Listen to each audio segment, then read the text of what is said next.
Hello, my name's Robert Uhlig. I'm here to introduce you. This thing is being organised by Transition Bude, and we're here to talk about the lockdown and how we've experienced it. We're all from local community environmental groups, or in my case, I'm from the local council. I joined the council about a year ago, and I've become the chair of the Environment Committee, well, Climate Change and Environment Committee. And I wrote Bude's Climate Action Plan. So that's me, and I'm just going to let the other participants introduce themselves, tell you who they are, what organisation they're from, and their role in the organisation. And in this first section, we'll just have a little bit of talking about where we are at the moment, what the lockdown has been like for us and for our organisations, and then we'll go into a general discussion about the way ahead for us on climate change and on other environmental issues. So starting with Martin's next along the line on my screen. So Martin. Hello. Hello. Yes, I'm Martin Dorey.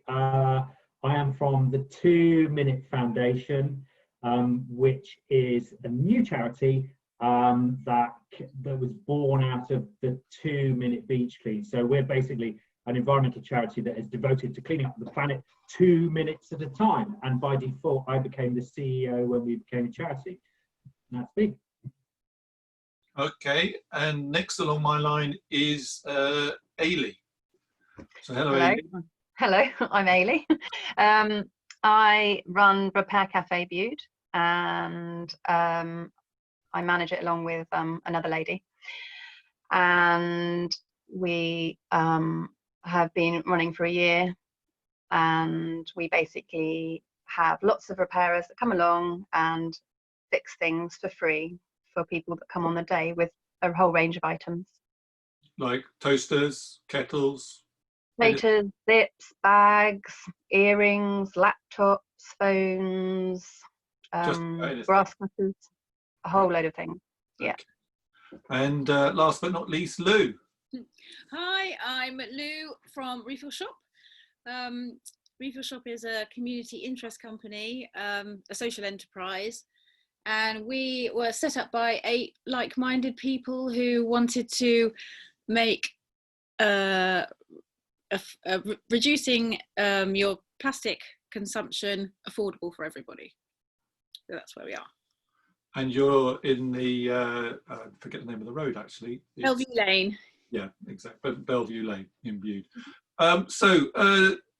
First question. So when the lockdown first started, how did it impact on your organisation and you personally? What were the immediate challenges that you faced?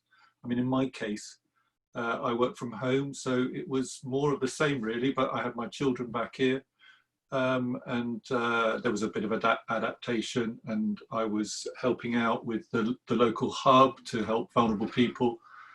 But other than that, it was kind of life as normal for me. How about you, Martin? Well, we had to sort of scramble, if you like. When things started to get bad, we actually decided we would close the office before the lockdown and sort of basically sent everybody home, and they started working from home. And then we had this difficult decision about what we do with our beach clean stations. So people will know that we've got these A-frames on beaches. We've got 800 of them around the country, and they have litter pickers and bags. And we sort of originally were kind of, well, okay, this is great. People can, if they're allowed out for exercise, they can still go and do a beach clean or pick up litter. And then we had this crisis really that actually our stations could be a centre for contamination, because obviously people are using litter pickers. So we had to suddenly scramble to take them all out of action, which was really disheartening. But people were still able to pick up litter as long as they were doing it safely. So our message really has been just keep safe. We were on the verge of doing some really exciting stuff. We were about to open a shop in Bude. And we had just started a sort of volunteer program, so that's all kind of gone on hold, and we're slowly starting to build it up again now, and hopefully in the next few weeks we'll be able to sort of kick off again. Okay, and Eilidh, how was it for you? over at the Repair Cafe? Well, we are based in the Neatside Community Centre, so Neatside Community Centre closed because obviously they have so many different organisations and people going in and out of it. It was shut down immediately, and we just squeezed in one last one before we knew. Were there any nerves at that time about? Yeah, there was. I mean, we questioned whether we should open at the end, our last one on the end of February, but because we knew that the total close down would probably be a couple of weeks, we went with people's choice, and we made it clear to all our repairers that they didn't need to come. Nobody needed to come anywhere. It was, and we put a post out just saying only come if it's safe for people bringing items, and actually people did really come still. But since then, there is no Neatside Community Centre open. There is no Repair Cafe operating. The only thing I've managed to keep doing is communicating with future ventures to do with education. Right. And also because I run the social media side, I've kept contact within that. Yeah. Okay. So. And Lou? Well, we were keeping an eye on what was going on in Europe, really. And as it got closer, as it sort of France started to lock down, we thought we're going to have to do something. So even before the official lockdown, we just made a decision to send all our volunteers home. We are mainly, we're volunteer founded, volunteer led, and volunteer operated. We do have some paid members of staff, and we took the decision that we would just pare it down to the core people that needed to be involved. A lot of our volunteers were vulnerable. We didn't want to put them at any risk at all. A lot of them were really grateful. A lot of them were a bit upset.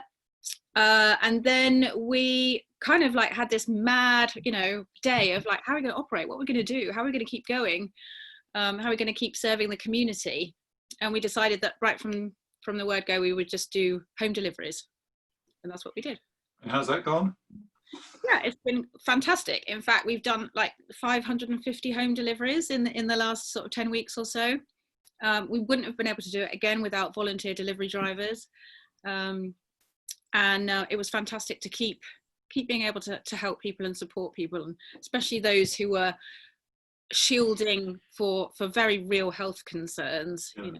They were able to get what they needed. And as the lockdown progressed, did you change anything? Did it you just kept doing more of the same, or did you sort of learn? we constantly changed. It was like living your life by the minute. It was okay, right, today we're going to do it like this because something either needed tweaking or the advice changed from the government. We were very keen to keep following the science because of course the narrative changed, even most recently. And we were fairly sure that we were doing our the best that we could possibly do. Yeah. And Martin, how about you? As things progressed, I mean, 2 Minute Foundation was kind of almost on hiatus, was it, or was it still? Yeah, I mean, we've still been doing the social media side of things, and we ran a little campaign which was 2 minutes of positivity when we were trying to. We posted a 2-minute video every day to try and sort of bolster people's morale, if you like. And that's been going really well. We had some really nice posts and some sort of breathing exercises from some people and some exercises from other people, which was really, really, really good. And Peter Mell, if anybody knows the name, who's a big wave surfer, and he's a journalist now working on the WSL, the World Surf League Tour. He did one from us from California, so we were really, really excited about that. Since that, sorry? How did that come about?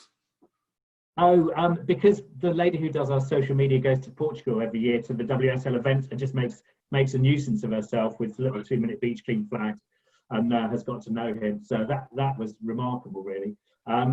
But since then, we've been working on a project to actually retrofit all our stations with hand sanitizer. So we've got a meeting about that tomorrow, about how quickly we can these little bolt-ons. So we'll be getting refillable hand sanitizers that we can put on the station so people can use it before and afterwards.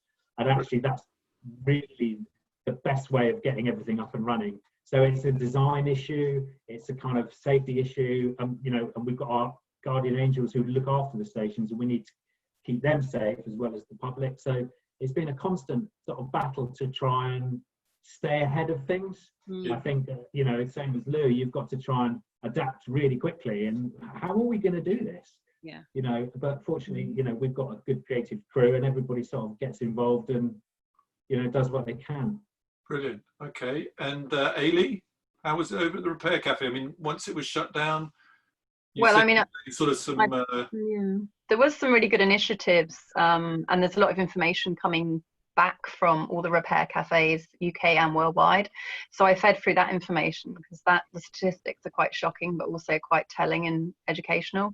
So I fed quite a lot through social media on those, and also shared repairing skills because there were some workshops that were being run live. So I shared those, like a bicycle one, and there was one, the sewing one.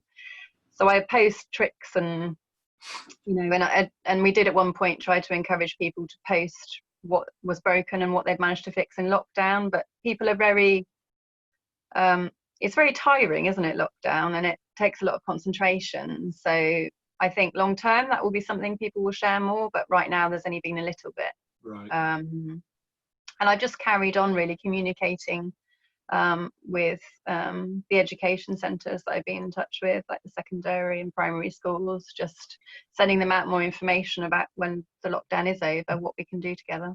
Right. And going ahead now that things are being, you know, restricted more and more, what do you think? You know, what are the plans now? Are you? It's a bit difficult. It is a bit difficult because luckily August is normally our holiday, so we kind of have 1 month where we feel like we haven't missed out coming up.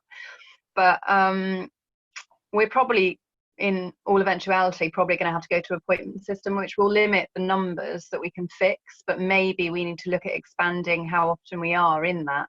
Yeah. So we might look at only having, saying, 5 repairers to 5 rooms, and then you can have the distance with the repairee in that. Right. And that maybe we just run for an hour, but we maybe run every second Saturday instead of once a month. You know, we have to adapt. Yeah. And I mean, normally in a, you know, last year, how many people would be coming along on a typical Saturday? Well, I did write out I did do our whole statistics for the year. I've got it is on our website and on our Facebook page. It roughly on average was 46.5 people, I think, coming. Oh right. Okay. That may have been, that actually 46.5 I think was the successful repair average. Okay. Per session. Right. So quite big, big. We have big footfall. Yeah. Yeah. So yeah, if you're having to spread them out, it's going to be more difficult. So and Lou, coming out of lockdown, what are the plans ahead? Coming out of lockdown, we again have done this very gradually, but trying to adapt and trying and see what you know potentially is coming over. So we started with a click and collect, replacing deliveries, still operating deliveries to those people who really truly can't get out to pick up their own shopping. That's like a once a week thing now. And just this week we have launched the opening of the shop. So much reduced hours, very strict bio security. So we're asking people to use the hand gel on entry. We're asking people to wear a mask, which, you know, was a little bit sort of, we weren't sure how well that would be received, but so far everyone has been fantastic. They understand why we're doing it. We've explained things on our social medias and said, you know, we hate rules, but these are some rules that we've got to stick to.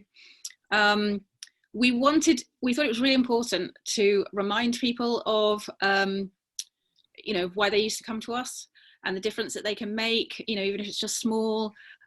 So yeah, having people back in the shop has been fantastic. It's been absolutely amazing. It's been a really, really fantastic week. So yeah, nice to just see people again, isn't it? Yeah, and hear their stories. You know, how's lockdown been for them? It's been tricky.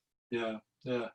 So looking ahead a bit now, so we're going to sort of open up the discussion a bit more, and we'll just sort of bounce around. So if anybody wants to say anything, stick your hand up, and we'll go there. But so when lockdown started, and we, you know, in the first couple of weeks, everybody it was quite a common reaction to sort of look around and say, my God, it's incredible. You know, the way in which the world has changed, and you know, everything's gone quiet. And we had these pictures of places like Los Angeles. I mean, I remember sharing it on social media, a picture of downtown LA, and it was just clear air, and you could see the sky, and there was no smog, and an awful lot of people were saying things like, you know, maybe this can teach us a lesson about, you know, what we've been doing to the planet, and make us think about what we should aim for coming out. Maybe this is a chance to reboot. And clearly we're living in a time of great change. I mean, there's, you know, the Black Lives Matter thing is you know, another example where people have just said, you know, enough's enough, we want change now, we can't continue living like this. So I just wondered what you hope for, you know, the ways in which you might hope things will change for your organisation, for Bude generally, you know, and for the world, you know, as a whole. You know, what have we learnt from this, and what could we take forward? Martin, hand up. Hello. Yeah, I read an article this morning in the Guardian, I think it was, which is a report about the new litter in the ocean, which is disposable masks and disposable gloves. Oh, no. You know, and the headline was more masks than jellyfish. And I don't know that it's necessarily a comment on human nature, because we had hoped that human nature might change, that we would suddenly appreciate not having, you know, litter thrown out of cars because there aren't any cars, and we wouldn't have so much stuff left on the beaches simply because there weren't people on the beaches. And it's easy for us to live in this beautiful place we live in, Bude, which has got a really good heart and community that's green, but actually out there there's a whole load of stuff.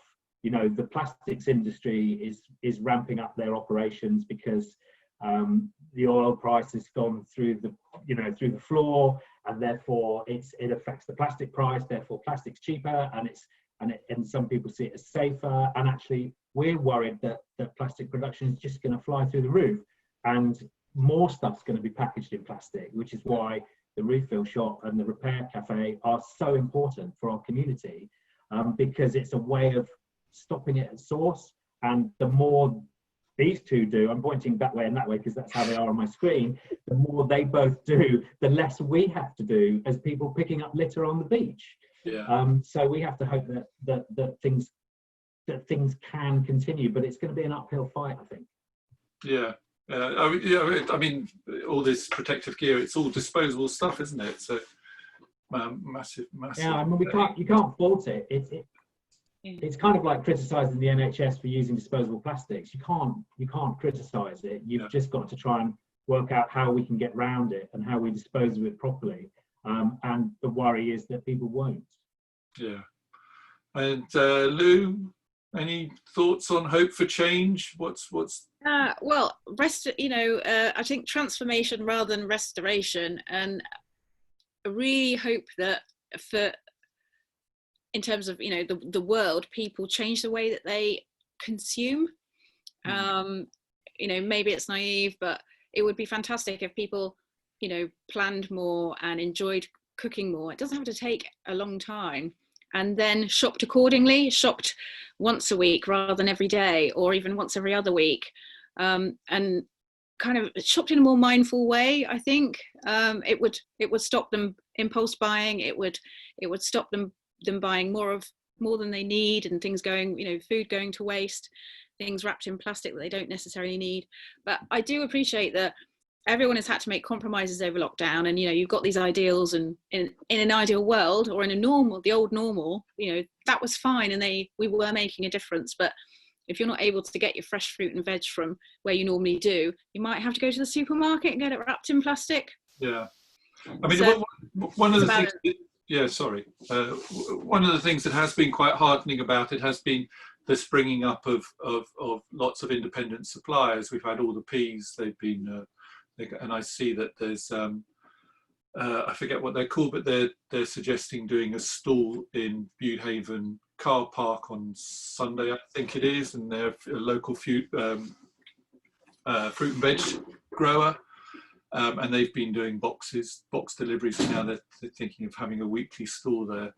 And it would be a really nice thought that you know, people would continue to support the local suppliers, and realise, you know, because this is a really important, you know, thing that we've learned out of lockdown, and the panic that went beforehand was, you know, just how fragile our food supply chains are, and how dependent we are on everything coming through just in time.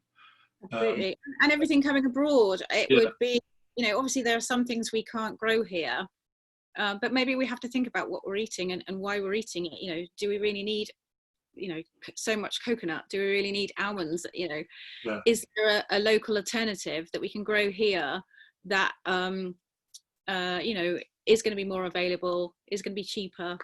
You know, we are concerned that there might be interruptions to supply chains, that food prices might go up, you know, all these things, and we have to try and keep mitigating them to make ourselves affordable and support Bude. Yes, I mean, one of the things that we're going to be looking at next week, we're having a meeting of the Climate Change and Environment Committee, is a community growing strategy or scheme. And really just to, what we want to do is just put it out there to the community and say, talk to us about, you know, what we should be doing, what, you know, have you got ideas, where, you know, where could we go with this? And develop one. There's a lot of interest on the council, but it is something that we really need the community to think about and to talk to us about, and then we can develop it and you know, help support it. And so yeah, I think it's a really important thing. And I've certainly found in the you know, one of the things the lockdown taught me to do, because I didn't want to go to the supermarket, I wanted to go to the supermarket as little as possible. So whenever I did a supermarket shop rather than the sort of local shops, I was trying to buy for a week or 10 days in advance, you know, so you really plan all your meals and think, buy up, you know, the other sort of bits and pieces from local suppliers in between, fresh veg and so on. I think that's a really sort of useful thing to do, much less waste then, you know. Yeah, sorry to interrupt. I think that we really, for me, it's been, I mean, I do quite a lot of those things anyway. I'm not a big fan of the supermarkets. I go as little as possible. I don't see the need to go a lot. But that's probably because I'm a food grower, and it's probably because I have a big family and lots of other things, and my philosophy of life. But I think that if somehow we can have a conversation about resilience, and that's for everyone in our community, and resilience is not just about where we purchase from, but how we share. Yeah. And so, I mean, I'm on a particularly, well, I'm quite a friendly person, so I know quite a few people on my street. So you know, I've had that relationship with people where we, you know, if you haven't got a can of tomatoes, you go and knock on 4 doors and ask for a can of tomatoes. I mean, that should be something that is the norm, especially I feel in the smaller community. And you know, we've shared so much.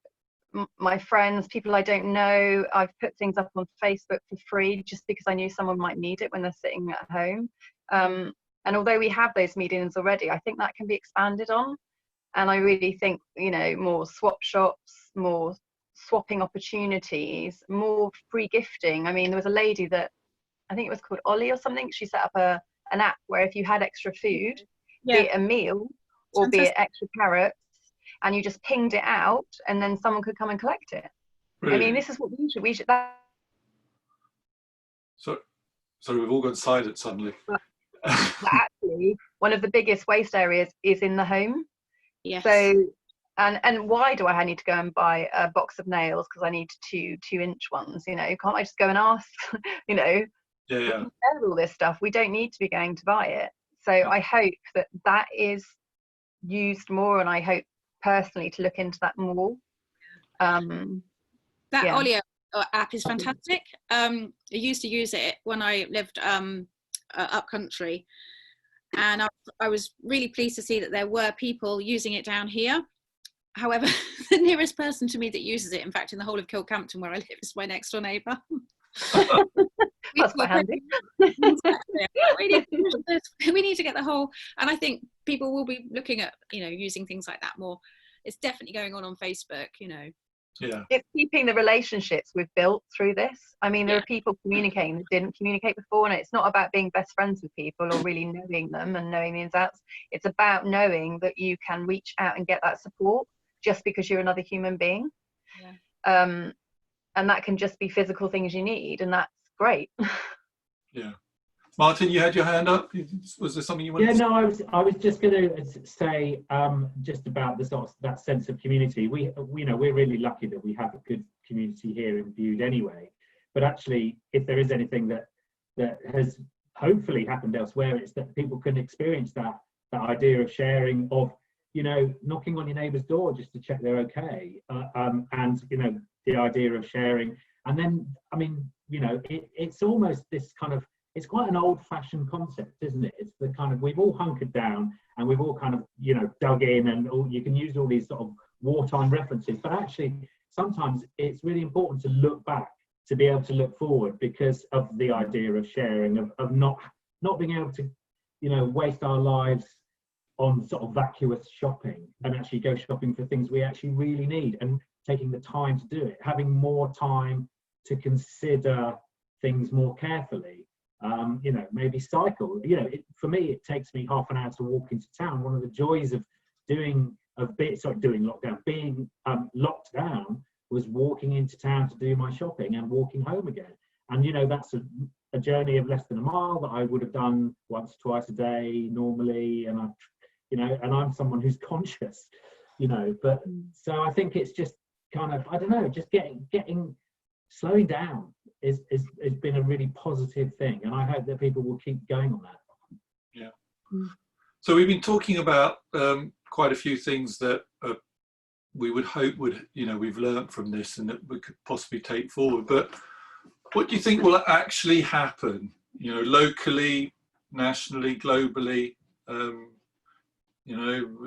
we going to learn lessons? I remember right at the beginning of this, it was, I'm trying to think, it was one of the sort of well-known TV historians, and he said, whenever we're in a crisis, whether it was the financial crisis or after 9/11 or whatever, everybody says things will never be the same. This will change everything. And lo and behold, 18 months later, everything is back to normal. And the same thing happened here, that everybody said this is going to change everything. Do we think, we're going to slip back into what was normal, or are we, how do you think it'll pan out in the next? Well, I mean, I think politics or past big events, like you say, you can look back, like Martin was saying, and reflect on it. And actually, if you look at things like, I mean, it's obviously apt at the moment, but when you look at when apartheid was broken down and Nelson Mandela was freed, I mean, people never thought that was going to happen. Yeah. And that day it happened, and you couldn't go back to what there was.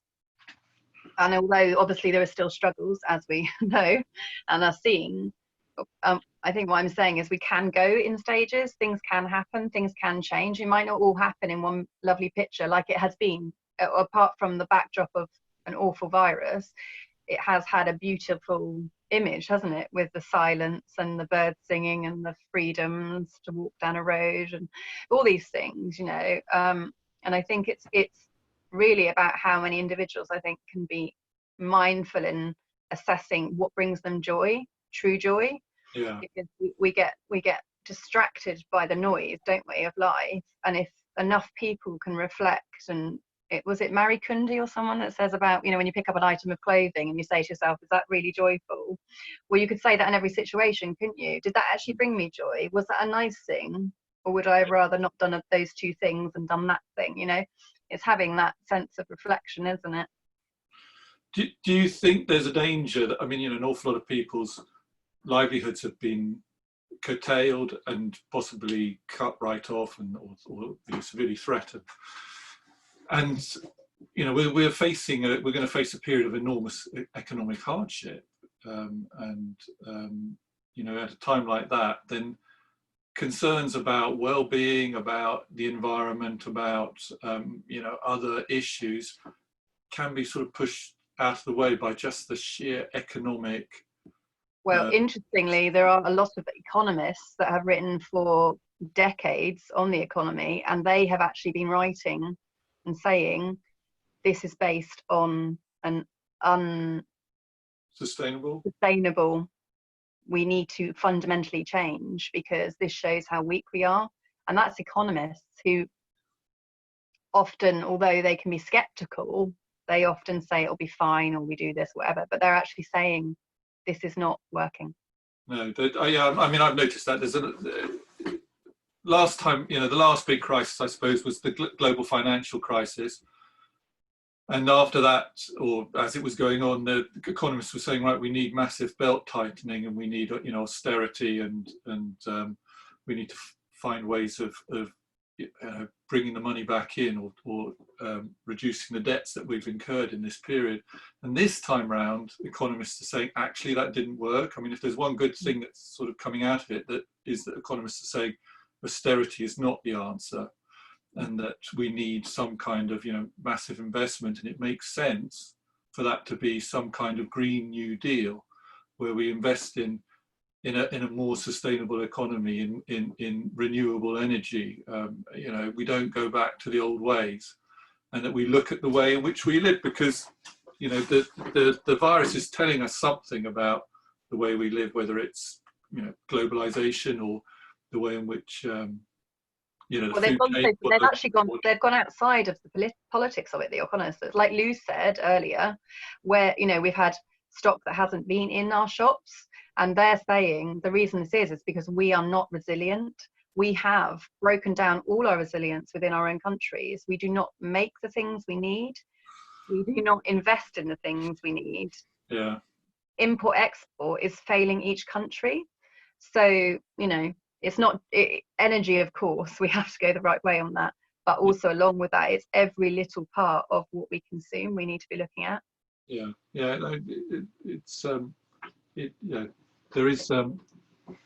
are silver linings to the cloud, aren't there?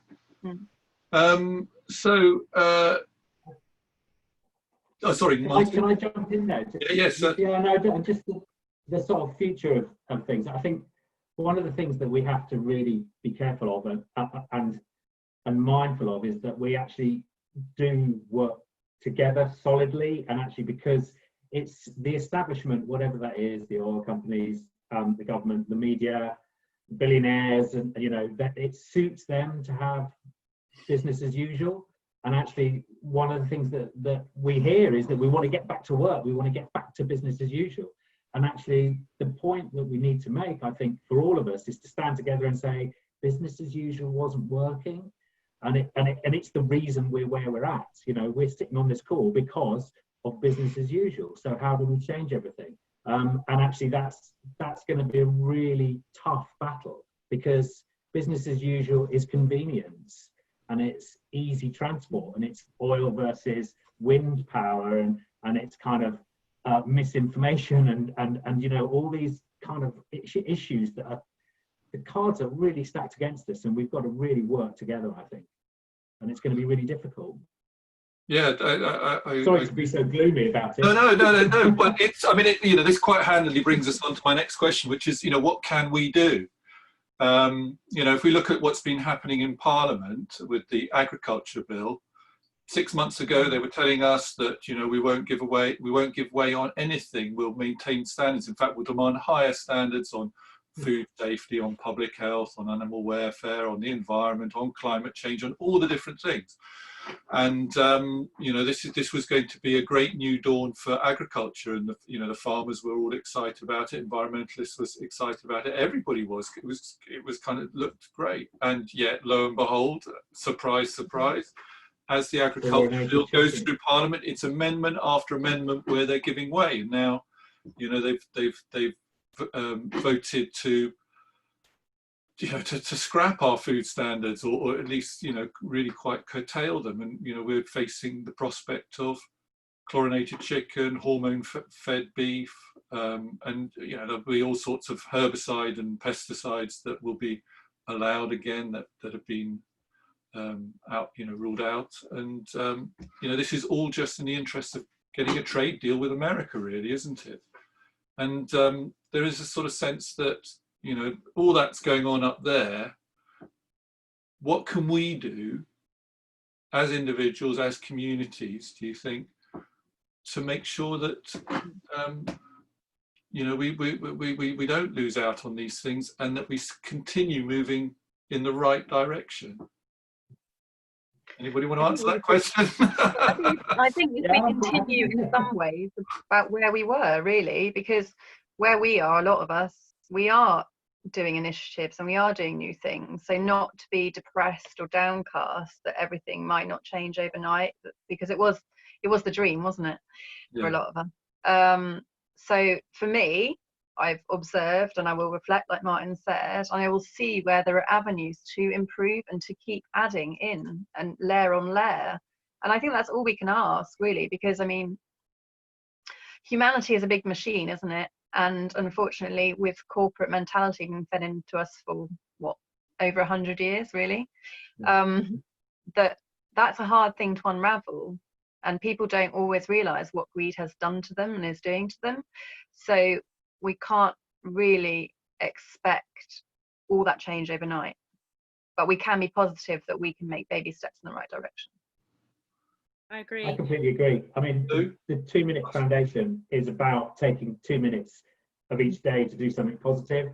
And actually, you know, the bike industry, you cannot buy a bike in the UK at the moment.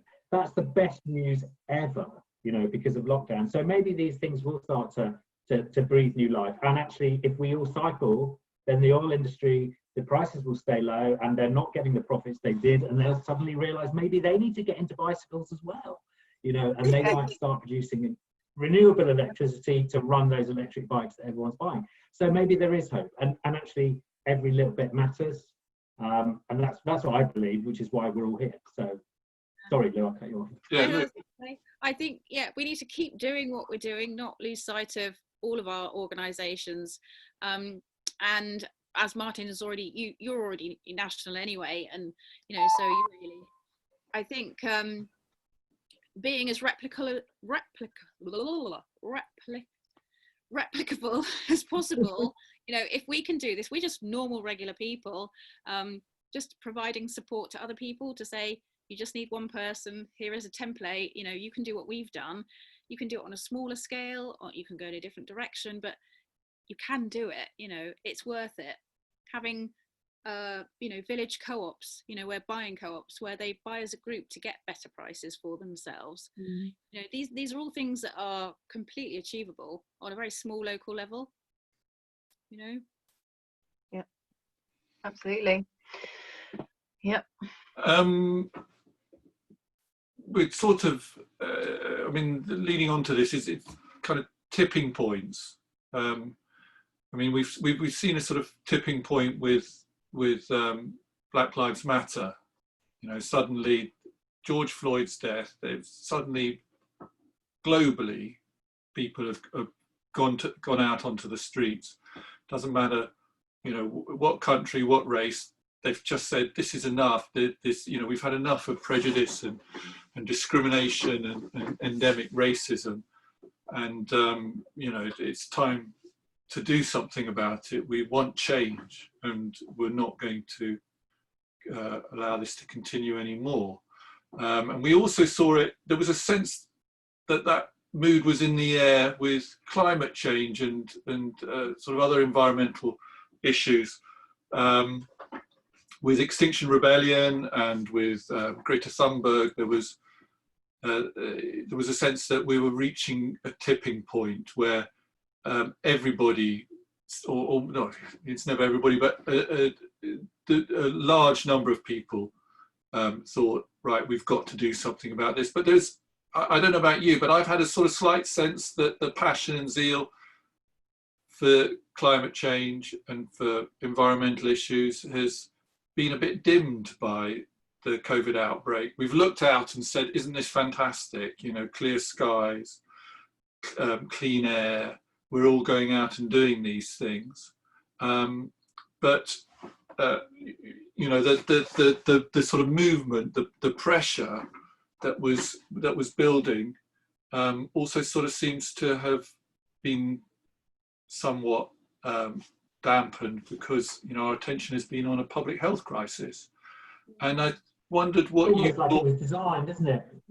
Yeah, I know. I mean, there was that sense that, you know, the planet's trying to give us a message. But you know, what do you think's needed to keep the ball rolling and start the move to a much more sustainable, carbon neutral economy?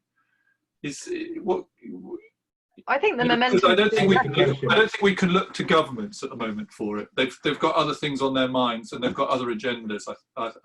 You know, largely. I think the momentum's still there. I think it's just hidden because you need media. Yeah.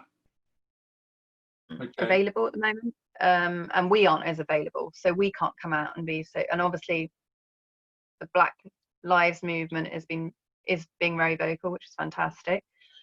What you think about lockdown rules is up to you. However, I think that it takes a long time for systems to change. I mean, if we look at local councils, if we look up all the stages of hierarchy, it takes a long time for I would say the right people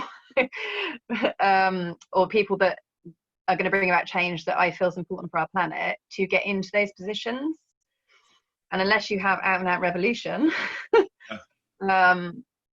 it won't happen quickly, but it doesn't mean it's not happening. I think for us, opening the shop this week is, you know, another way of actually talking to people, engaging with people again, reminding them, you know, not just reaching out and making connections with people. You know, there were people over lockdown taking pictures of their gardens and look, here's a bee and isn't this lovely? And then those same people, you know, went to door to door and trashed the place and left all the rubbish behind.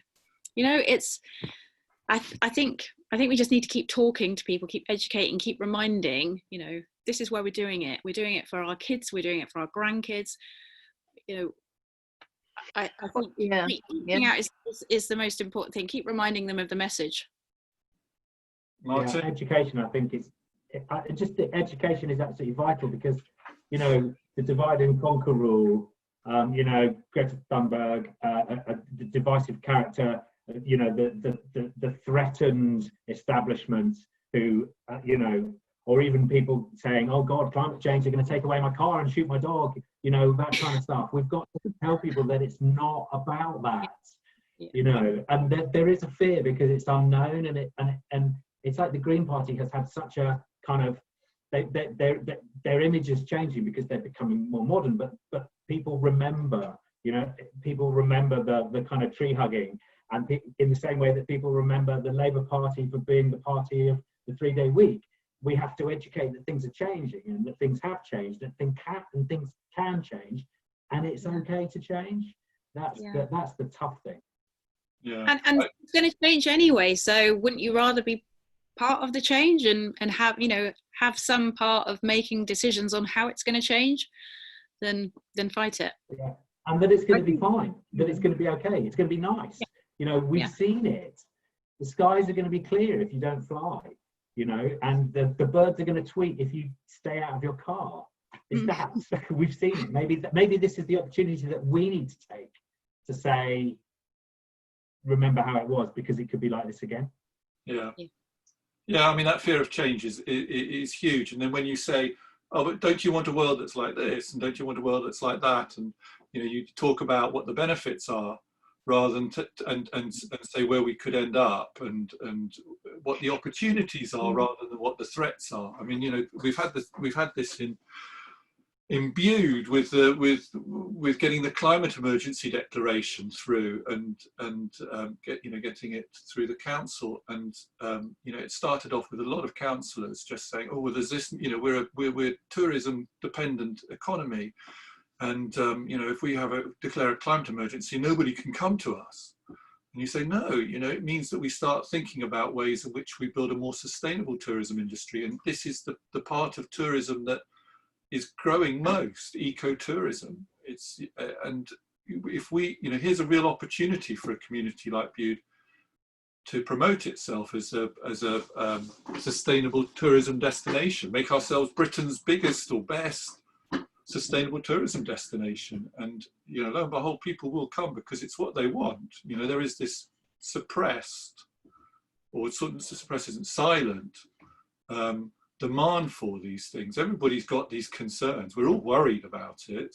Some of us voice them a bit more, but we're all worried about it. And when you present these things to people and say, you know, look, we can make this better, I think they come. Build it and they'll come. You know, that kind of thing.